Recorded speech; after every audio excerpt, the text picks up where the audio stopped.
Hello, everyone. Welcome back to another episode of Hot Takes with Marcus. I'm your host, Marcus.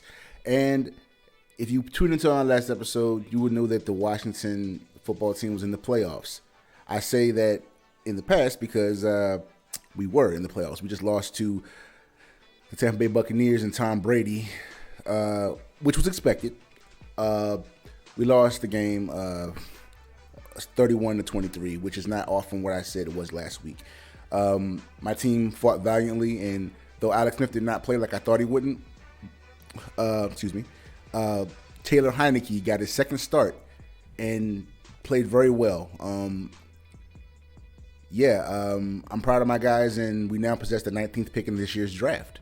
Let's do a quick recap of the wild card weekend. The Buffalo Bills took on the Indianapolis Colts and won by the skin of their teeth, 27-24.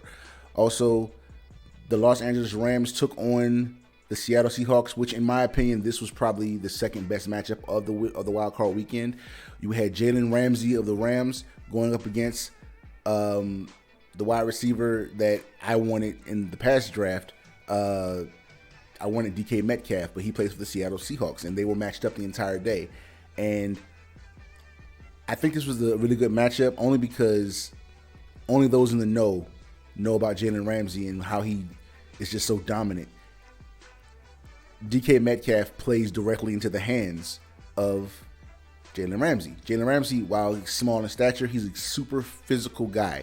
You don't want to go physical with him. He's much stronger than he looks, and that's all DK Metcalf did. He's still very young. He still has time to grow. It's only his second year in the league, and he'll figure out that there are players you can't play directly the same way. But they lose that game by a margin of 10, Rams 30, Seahawks 20. Of course, like I just said, my team lost 31-23 to the Tampa Bay Buccaneers, to which I will say again, Taylor Heineke played extremely well considering he only had his second start as a pro quarterback. That was great. The biggest matchup of the weekend was the Tennessee Titans playing the Baltimore Ravens, and honestly, the game was closer than I expected, and it went the other way. I thought that the Baltimore Ravens were going to drop this game, honestly, because earlier this year, they got stomped out by the Tennessee Titans and Derrick Henry, who, by the way, 2,000 yards. I know a lot of people are making a big deal about him having a 2,000-yard season, but this is nothing new to him. This guy actually put up over 4,000 yards in his senior season in high school. He's done that at every level now. He's put up 2,000 yards at the high school level, the college level, and now the pros. This is nothing new to this guy. So I don't know how much time he has left in the league, because usually whenever players are this dominant, their time and their days are numbered, but we will see. Let's find out. Another news, Chicago took on New Orleans, and of course New Orleans, that wasn't even really a game. 21-9 is the outcome of that game, and which turned out to be the most talked about game of the wild card weekend. The Cleveland Browns played the Pittsburgh Steelers for not the second, but the third time this season. And every time they play, it's always big brother versus little brother. Cleveland always gets the lower end of the stick. But let me tell you something. This game was doomed from the start. I mean, doomed. The first snap for Pittsburgh was snapped high and turned out to be a touchdown for the Cleveland Browns. 7-0 in the first quarter. Matter of fact, I'm going to just give it to you this way. 28 points in the first quarter to Cleveland. Down 28 in the first quarter to Cleveland, it was already over. The ending score was 48-37. Of course, they're still Cleveland. They're going to get a little bit ahead of themselves. They're not used to being up all the time.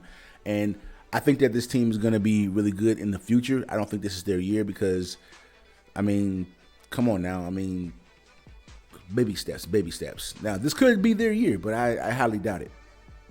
Going forward, the new matchups for the playoffs are in the divisional round, which start on the 16th and 17th. In the NFC, you got the Rams playing the Packers, which is going to be a really good game. The Packers were the number one seed, so of course they were able to just kind of chill out, wait for their next opponent. That's pretty much, in my opinion, I think that's going to be a game that Green Bay takes because, again, you have Jalen Ramsey of the Rams taking on Devontae Adams this time. Devontae Adams is not nearly as physical as DK Metcalf is, so he's not going to go directly at Jalen Ramsey the way most receivers try to go at him. You know, Jalen Ramsey likes to do a whole lot of chirping back and forth at you, and the thing about it is you can't fall into that. You also can't be too physical with him. You have to try to evade him, elude him. You got to try to get right past him. If you can run right past him, because he's not the fastest DB in the world, but I give that matchup to Aaron Rodgers, Devontae Adams, and the Green Bay Packers. I don't have a score. I don't have a score, but I think Green Bay takes that game. Also, the Rams don't seem to have a quarterback right now because Jared Goff had surgery on his thumb, and he probably won't be able to play. And the quarterback they had, I can't remember his name, Warfold or something like that. He ended up in the hospital on concussion protocol or something of that sort. And I don't know if they have another quarterback, so we'll see what happens with that. Tampa Bay is also going to be taking on the New Orleans Saints for the second or third time this year. And here's the deal. Usually I would never go against the New Orleans Saints because it's Drew Brees. But Drew Brees is still not 100% from his earlier injuries this year. Cracked ribs, collapsed lung. The guy is a warrior. He sat out a few games and he came back. He did just fine. He's doing just fine now. The problem is he's playing against Tom Brady. Now, earlier this year, they did beat the Tampa Bay Buccaneers twice, and it wasn't even funny. The first one was a horrible beating. But we're not talking about regular season right now. We're talking about postseason. And this is where Tom Brady rules the house. That's going to be a close game in my opinion. But it's going to come down to who has more weapons. And that's clearly Tampa Bay. Tampa Bay takes that game in my opinion. Then we have in the AFC, these games are going to be good because it's going to be a whole lot of chirping. It's going to be a whole lot of gridiron. I mean, just like gritty football. The first game of that day is going to be Cleveland and Kansas City.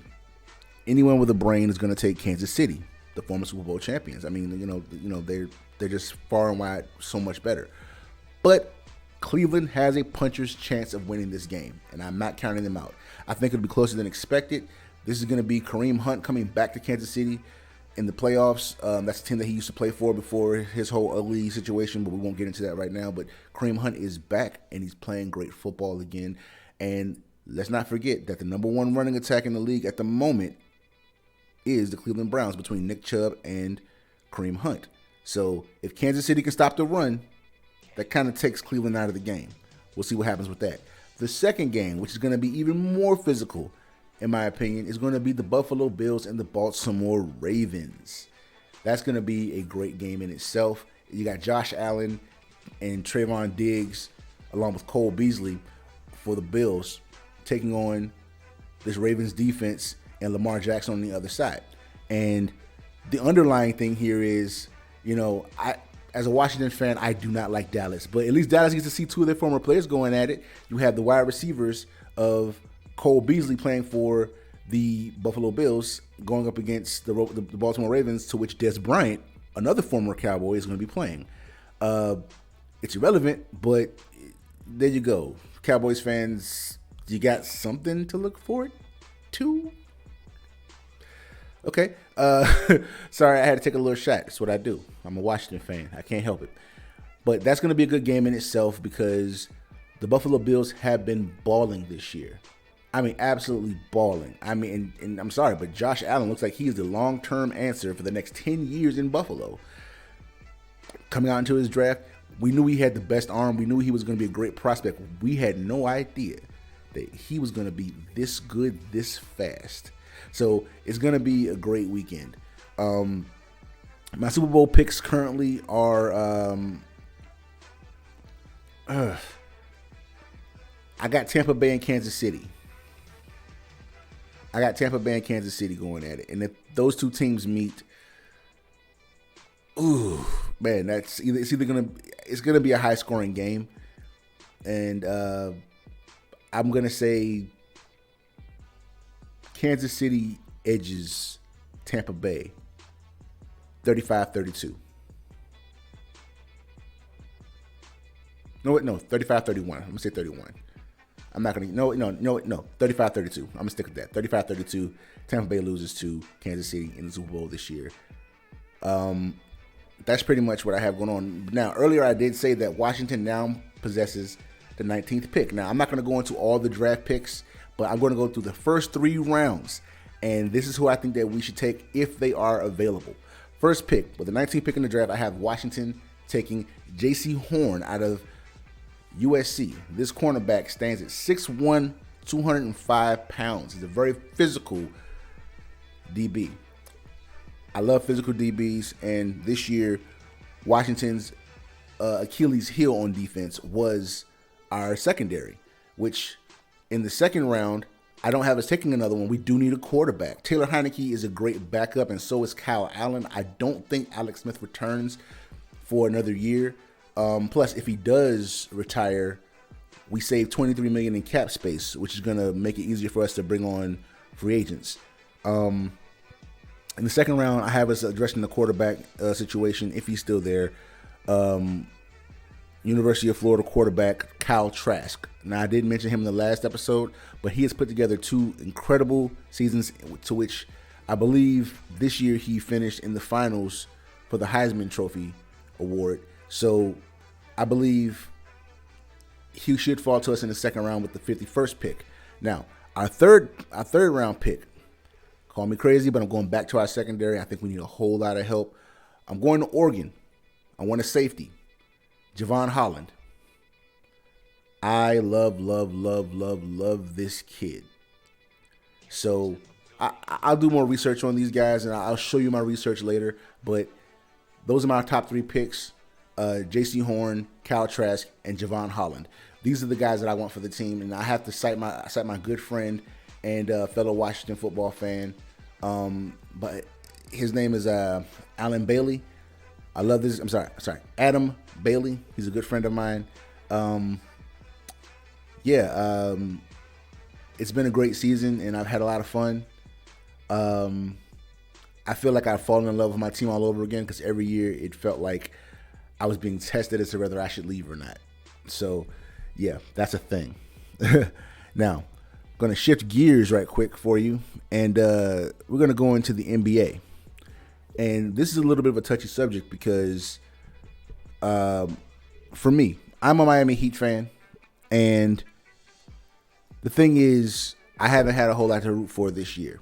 Now, a little history on me. I'm a former Seattle Supersonics fan. My team was sold to Oklahoma City, and until basketball returns to Seattle, I will remain in Miami because I love the style of basketball that they play there. But Miami has not been playing so well this year. They're currently at 500. Hold on one second. They're currently a 500 team, I believe, and we're currently, if the playoffs started now, we're not in it at the moment. But I do look forward to the rest of the season. And as for the rest of the NBA, I need to ask the question, what's going on in Brooklyn right now? At first, it was all about Houston and James Harden wanting out, and that's died down a little bit because I think Houston's going to make him sit and play through his contract, at least for this season, and they're going to do the best they can to get through that, or they're going to trade him at the trade deadline. Whatever happens, we'll see with that. But recently, what's going on in Brooklyn, you have a star player in Kyrie Irving who has literally not been playing because he just hasn't felt like playing. Usually when you're under contract, you have to play. That's kind of part of the contract. But for some reason, Kyrie feels entitled to be able to just not want to play right now.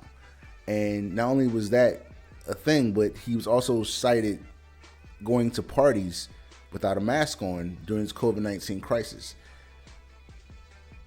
That's just reckless. That's irresponsible. I don't know what they're going to do going forward, but it's going to be interesting to see what the Nets do. If I'm the Nets, I'm either going to have a serious talk with him to find out if he really wants to be here. Does he really want to play basketball anymore? And then I have to decide if he's going to continue this type of behavior for my organization, do I want him here? And then we go back to that James Harden thing in Houston. Well, maybe that trade doesn't look so bad now. You know? Just 1-for-1. Flip them. James Harden for Kyrie Irving.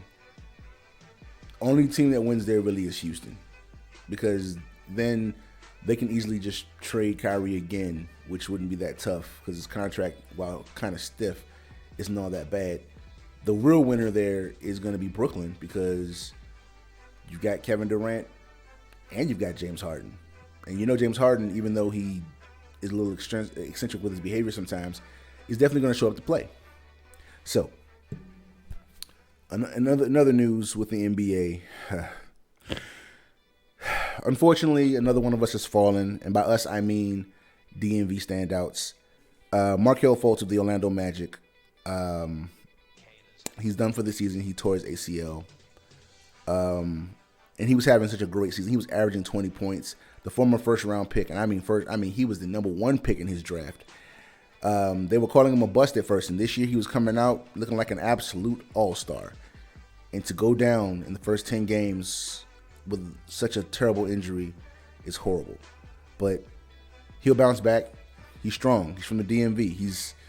He's got this, and we're all with him as well. You know, prayers out to that guy right there. Hopefully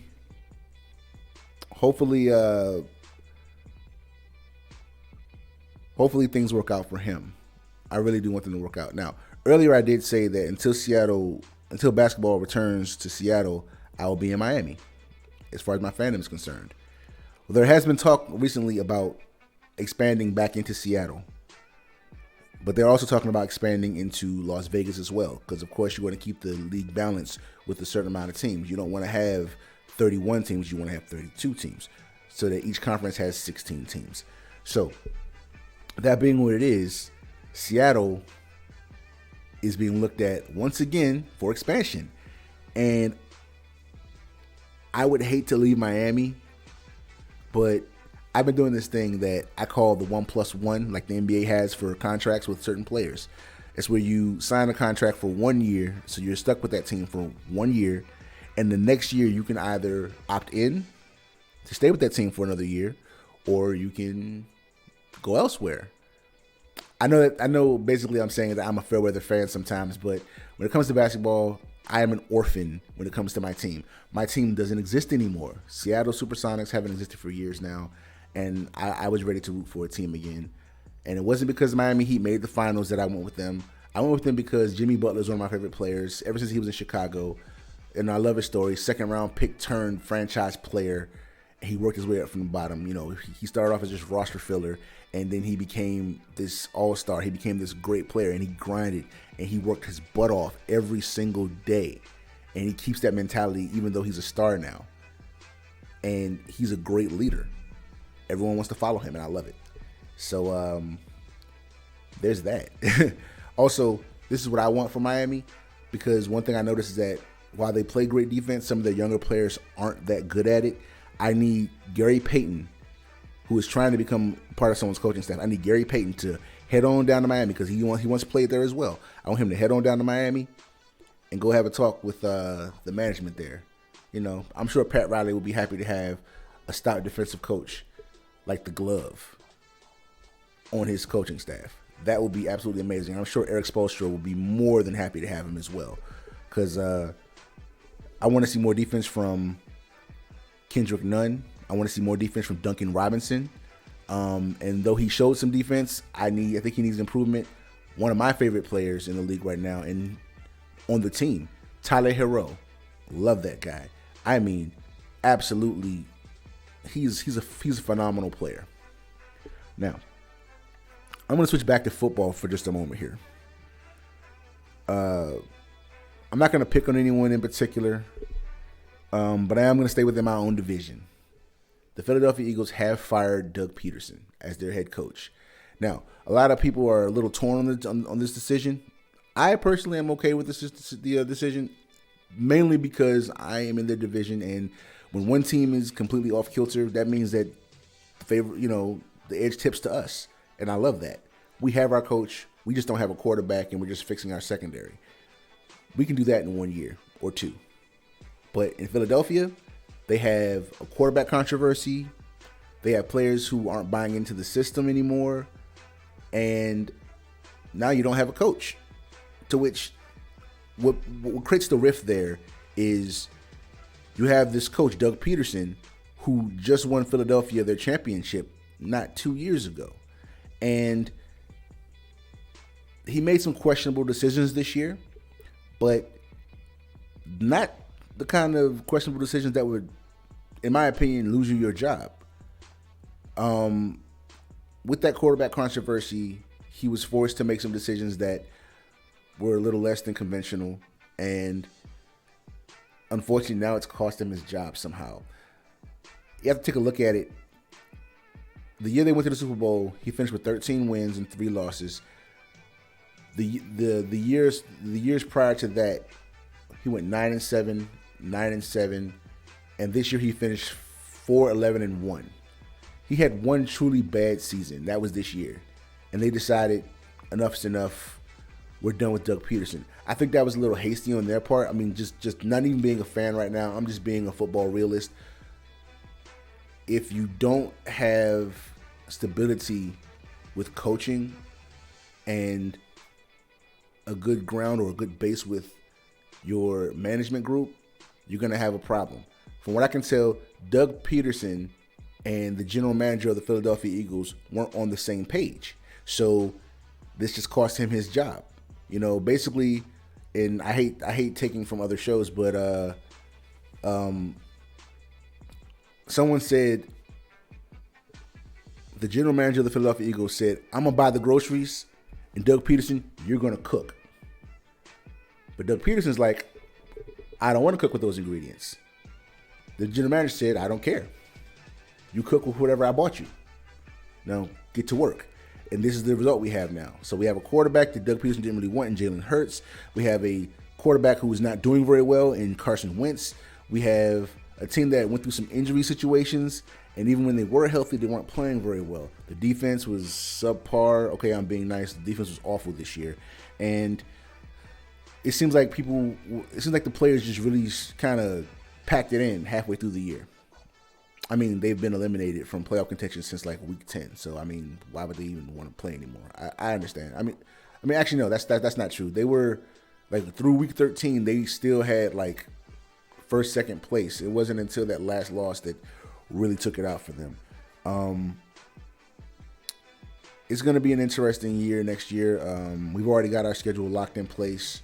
As far as Washington's quarterback situation goes, if we were not able to pick up Kyle Trask in this year's draft with the 51st pick in the second round, which is where I think he'll probably end up falling. If we don't pick him up and we're not able to, I think that what we should look to do is, and this is all riding on the idea that Alex Smith doesn't return. So if Alex Smith returns, all this is for naught. But if Alex Smith decides to retire this season, this postseason, which I hope he does, because I want him to get out of football while he still has his health and he's made his money. I want him to go home and be a father to his children and a husband to his wife. I want him to do great things outside of football. I think it's over for him, and I don't want him to walk away too late. But that puts him retiring will put us in a great position. That gives us $23 million in cap space, more than what we already had. That would allow us to make a trade. Up in Detroit, Matthew Stafford is a veteran quarterback who is yet to really win anything because his team has been so terrible, and we're headed in a good direction right now. I think that we make a trade for Matthew Stafford and we keep both Kyle Allen and Taylor Heineke, and they both sit back and they learn from Matthew Stafford for a year or two, and we'll see what happens with that. Our running back situation, I'm not super fond of it, but it's growing on me a little bit. But that's neither here nor there. We have returning wide receivers. Next year, I want to see more out of our wide receiver core. We know what Terry McLaurin is. We know what he is. He is an absolute beast. He's a stud. He's among the best receivers in the league right now. But I want to see the return of Kelvin Harmon, who was out due to injury this year. And I also want to see Antonio Gandy Golden. I said his name backwards. Antonio Gandy Golden, who we drafted in this past draft, and I didn't really see him play this year. I want to see him play because, I mean, I love big body receivers. He's 6'4", 220 pounds. I want to see him on the field. He looks like a great investment, and he's one of my favorite guys coming out of that draft. We do need another tight end. Like I said on last week's episode, Zach Ertz will not be returning to Philadelphia. Hopefully, he's there for us in free agency if we don't pick one up in this coming draft, which I doubt we will. We never pick up tight ends, which I wish we would, because we missed out on some really good guys in the back. And, in the past, the guys that I wanted in the past drafts, I wanted Jake Butt. I wanted there's a kid out of Missouri. I can't say his last name. We call him Albert O. I forgot his last. I didn't forget his last name. I just can't say it. It's so long. We could have traded for David Njoku earlier this year, and we didn't do that. And now he's in the playoffs with the Browns. I feel like Logan Thomas has been a great player. Former quarterback turned tight end. He's done great. He's been impressive this year. But I feel better if we had another tight end on the other side of that. So we can run 2 tight end sets properly. All being said, this has been another episode of Hot Takes, and tune in next week where we're probably going to be talking more football, and I'm probably going to be focusing just a little bit more on basketball, given that my season's over. So stay tuned, folks, and see you next week.